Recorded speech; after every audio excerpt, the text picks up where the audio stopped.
Tá me ouvindo bem, Jefferson? Tu que entrou agora?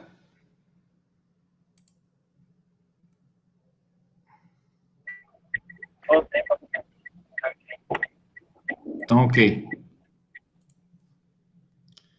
Pessoal, então a gente está gravando aqui. Boa noite a todos, tá?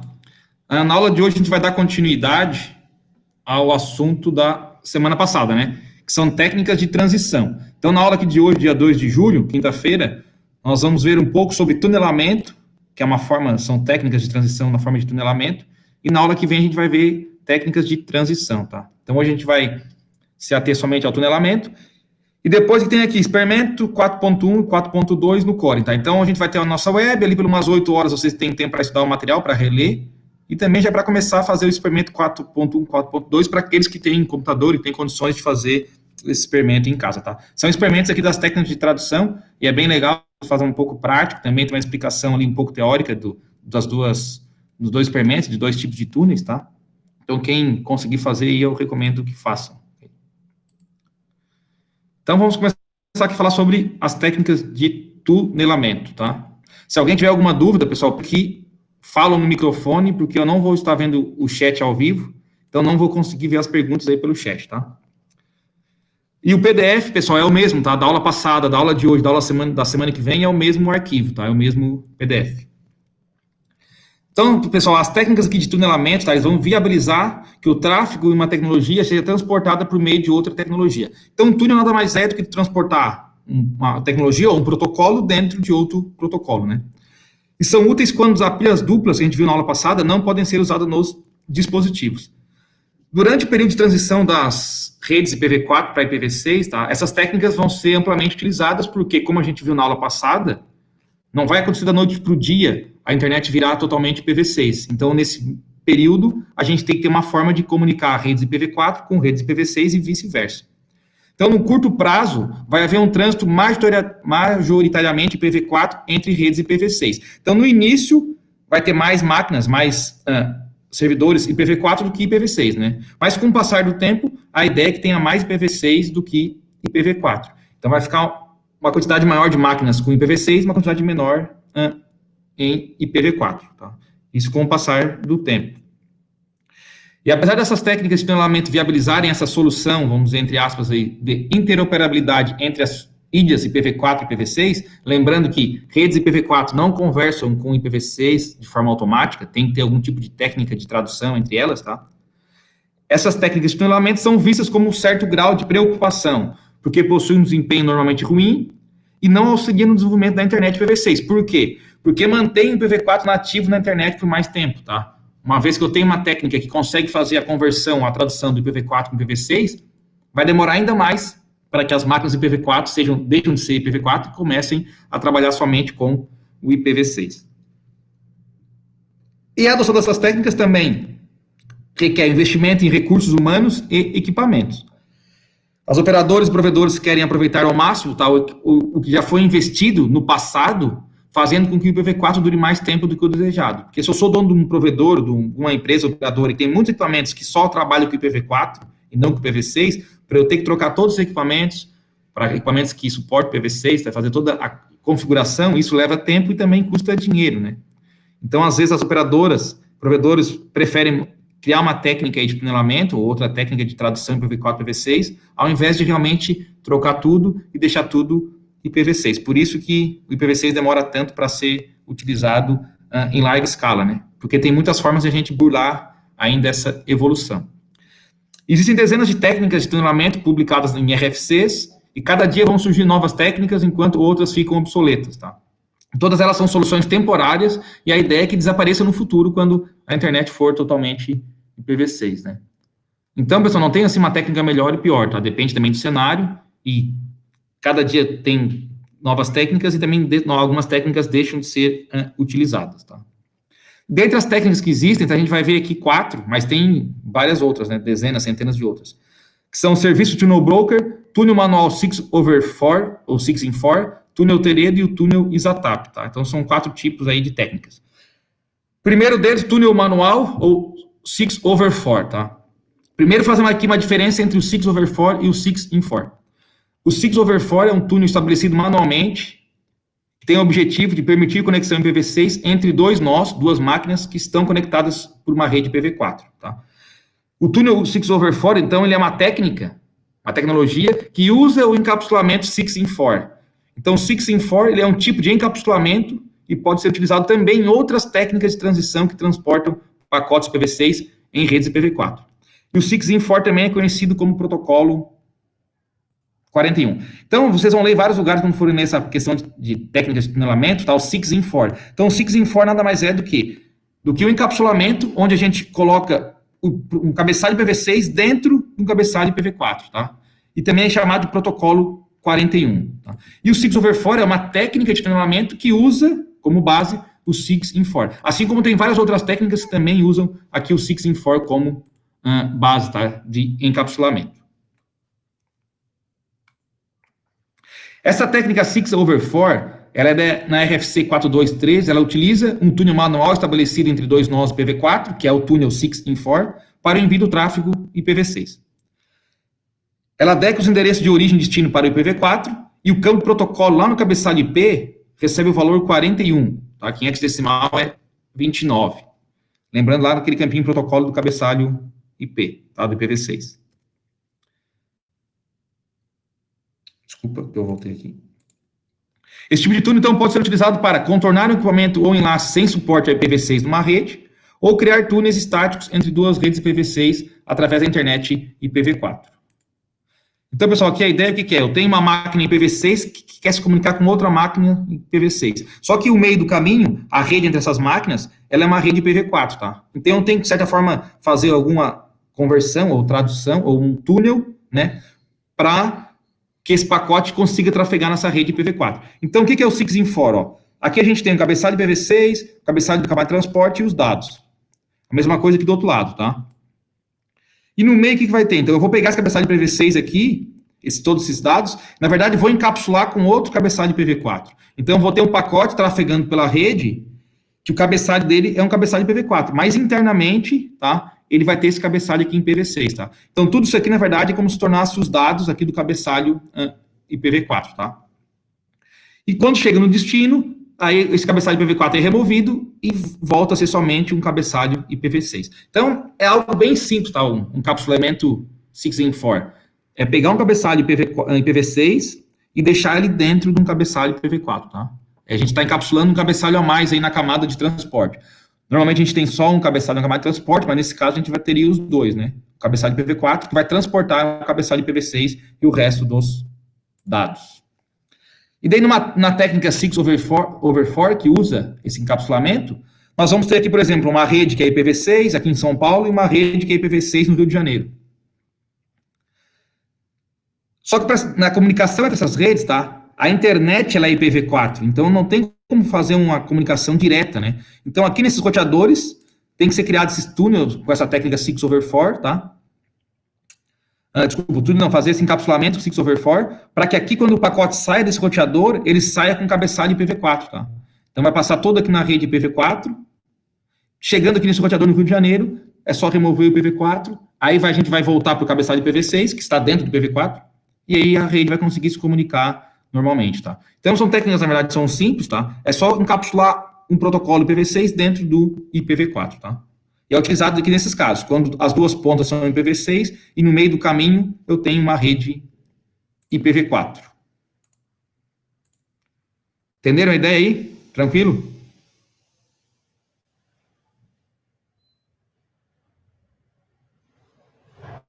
Sim, não? Sim, tranquilo. Beleza. Pessoal, outro túnel aqui, outra técnica é o túnel broker, tá? Que daí empresas disponibilizam servidores públicos na internet chamados de túnel brokers. E essas empresas, elas vão disponibilizar esses túneis virtuais para prover conectividade IPv6 para usuários que não tenham conectividade IPv6 nativa. Então, se na minha casa aqui eu não tenho IPv6, eu posso usar essa técnica para testar, né? Para utilizar um pouco o IPv6 já desde aqui do meu roteador de saída até a internet, tá? Ela é definida na RFC 3053 e o funcionamento dela é bastante simples, tá? Vai permitir que o dispositivo IPv4, por exemplo, aqui na minha casa, obtenha uma conectividade IPv6 por meio de um túnel, tá? Daqui é criado um túnel. Na prática, esses dispositivos tornam-se em pilha dupla, tá? IPv4 e IPv6. E para utilizar o serviço, o usuário deve se cadastrar junto à empresa que fornece esse serviço. Então, são alguns sites que vocês entram lá, que dá para entrar, se cadastrar, e aí com esse cadastro é possível fazer já esse túnel de forma, vamos dizer assim, automática, tá?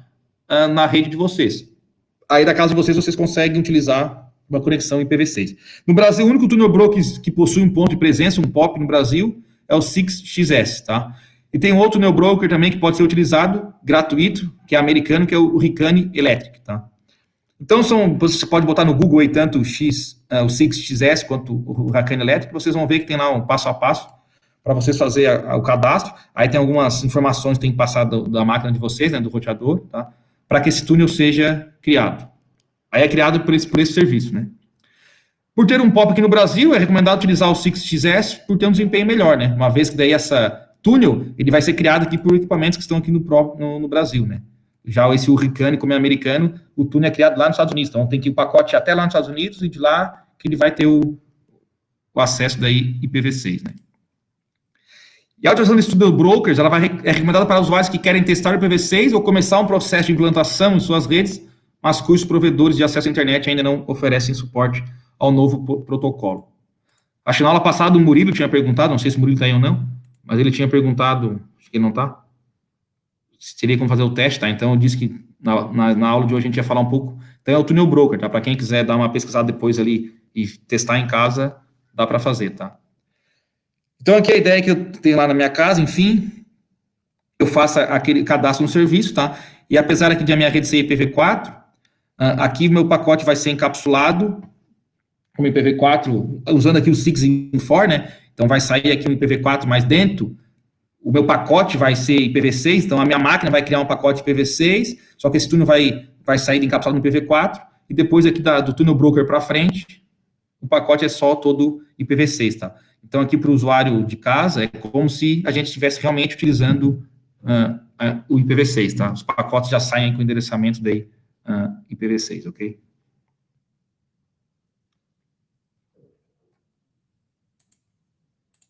Que os laboratórios podem pular. Uma outra técnica é o túnel Teredo, tá? Que é definido na RFC 4380, e é uma técnica também de treinamento automático, que é desenvolvida pela Microsoft, para prover acesso à internet IPv6 para seus usuários.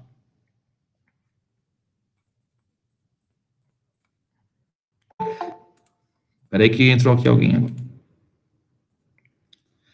Então, o túnel Teredo vai permitir que nós, localizados atrás de um NAT, tá, obtenham conectividade IPv6 utilizando tunelamento em IPv4, usando o protocolo UDP. Então, essa ideia do túnel Teredo é fazer também o tunelamento IPv4 IPv6, no entanto, utilizando, né, em redes que contenham o NAT, tá?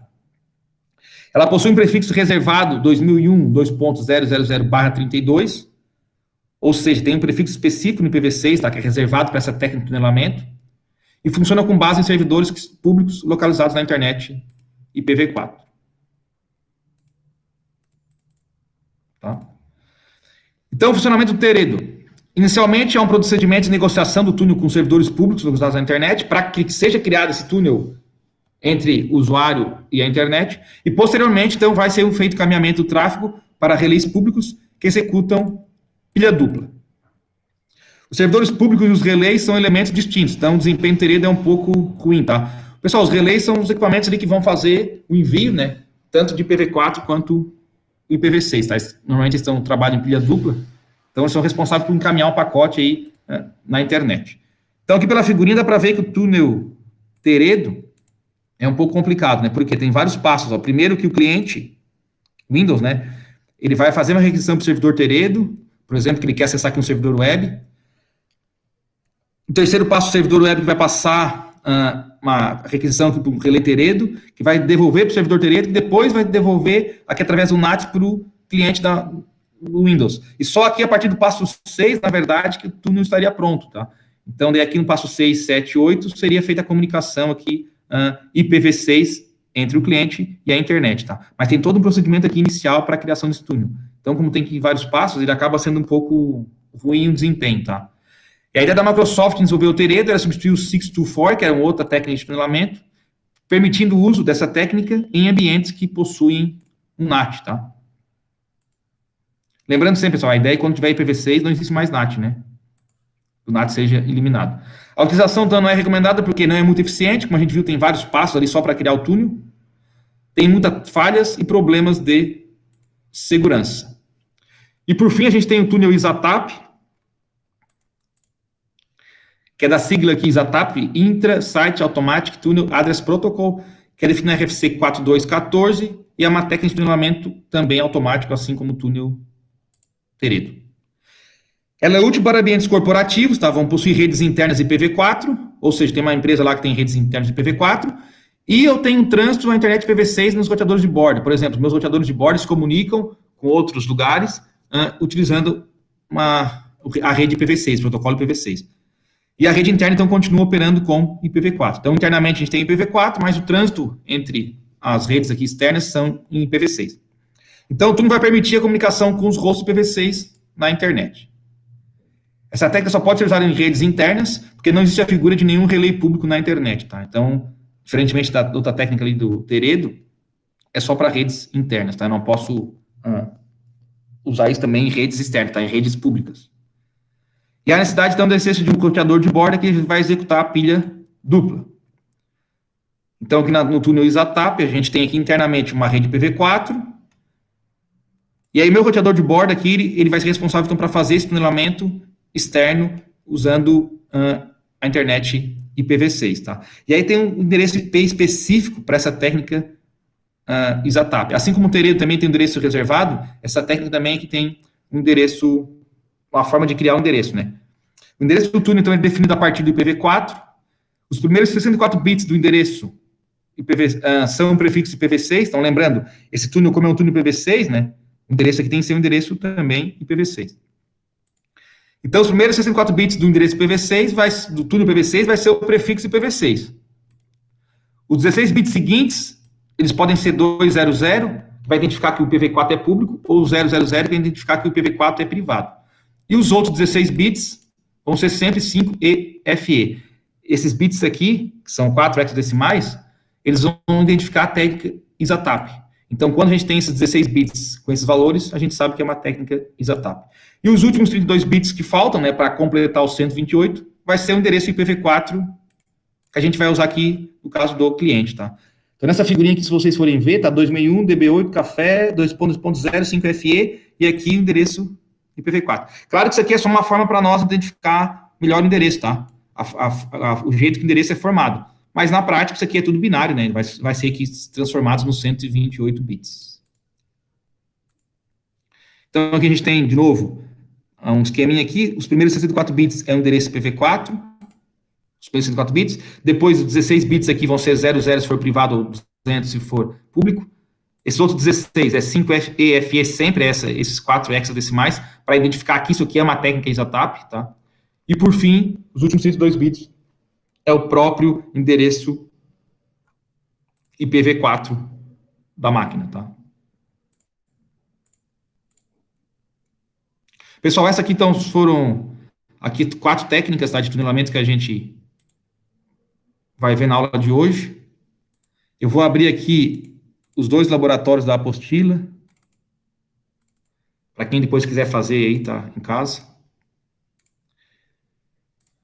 É o 4, aqui, ó, técnica de transição, tá, pessoal? Vamos aumentar aqui. É o 4.1, que é o túnel 6 in 4, aí que tem uma introdução teórica também, explicando um pouco do que a gente já falou ali, tá, o valor 41 lá no cabeçalho, no campo do protocolo, enfim, um pouco como é que é aquela figurinha aqui também que eu mostrei para vocês, tá? Então tem uma explicação aqui teórica do 6 in 4. E o 4.2 é um outro túnel que a gente não viu, tá, que é o túnel GRI, mas também que é interessante, também que tem uma introdução aqui teórica, que também ele encapsula o IPv6 dentro do IPv4, tá? Que é uma outra forma uma outra técnica de tunelamento, tá? Então, vocês podem fazer aqui esses 2, tá? Eu escolhi esses 2 porque são pequenos, tá? Não são laboratórios grandes. Aí depois tem aqui o Dual Stack, tem esses 6RD, que são bem maiores, aí, tá? Que são um pouco maiores. E depois aqui os NAT, que a gente vai ver na aula que vem. Então, quem quiser fazer aqui, tem esses 2, o 4.1 e 4.2. Se quiser fazer outro, também pode fazer, tá? Enfim. Mas tenta fazer pelo menos esses 2 aqui, que são os mais simples e são menores também, tá? Acho que são mais fáceis de fazer. A topologia não é tão grande, tanto do primeiro quanto do segundo, tá? O outro ali, a topologia já é um pouco maior, tá? Daí já leva um pouquinho mais de tempo, ok? O PDF, já, como eu falei, é da mesma aula, já está lá.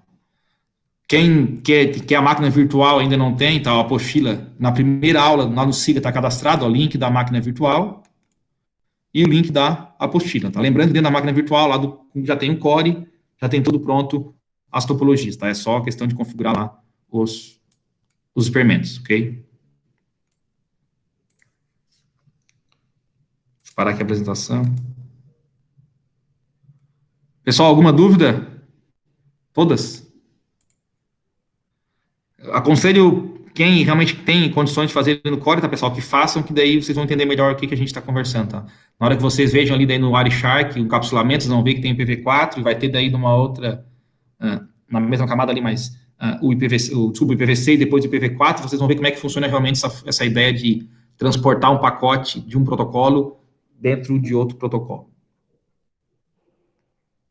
Aqueles que não conseguem fazer, paciência, tá? Mas quem tem condições, aconselho que faça pelo menos um para entender um pouco, tá? Porque se não ficar só muito na teoria também, é difícil de, às vezes, compreender, né, como as coisas funcionam.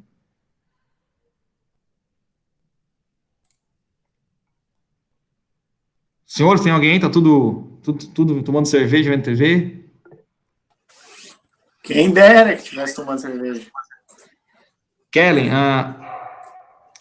pessoal, tá, só vou aqui, então, acabar o vídeo, tá? Para não deixar muito longo, e depois a gente continua conversando. Não saiu ainda, tá? Daí eu respondo aí, se ninguém tem pergunta nenhuma da disciplina específica, é coisa geral do curso, eu falo depois. Ou alguém tem alguma dúvida da disciplina, tá? Senão eu paro de gravar e depois a gente conversa geral.